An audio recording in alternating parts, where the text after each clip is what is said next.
we being trolled by the United Nations? Because these are the guys who say, shame on you, Australia, for daring to exist and having like 2 fossil fuel power plants left in existence. And they go and hold the climate festival of virtue in one of the most oil-rich, polluting nations on Earth. Surely that's a bit of a practical joke.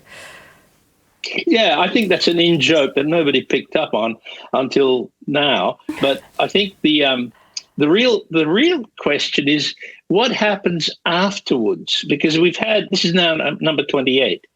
Now, what's happened after 27, 26, 25, 24, 23? What's happened in terms of saving the planet? We are still being bombarded by now slightly older teenagers who are threatening the end of the world, and nobody can really quite grapple with how that's going to happen. I mean, how has anybody laid out how the end of the world is going to come because of climate change? I think it's just it's a fashion. It's a fad. They do keep adjusting our targets out because the apocalypse keeps moving, Andrew. So this is how it works. Because the doomsday doesn't appear to have any good timekeeping skills, they're able to push it out a little bit and then make a few more corporate deals and a few more mining deals, and then everyone goes up to the next COP, and COP29 will probably be in the middle of Beijing or something. We'll never know.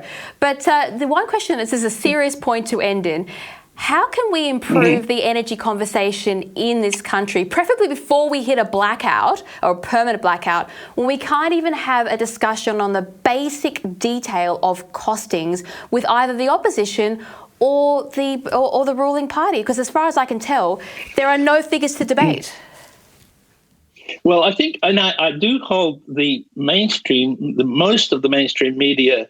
I hold them responsible as well for the mess we're in, because they haven't scrutinized the policies either.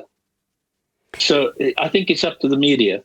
Well, I'd like to see a little bit of quick maths on what Albanese's total climate footprint is like. I'm guessing it's more than your average working class Australian, just quietly.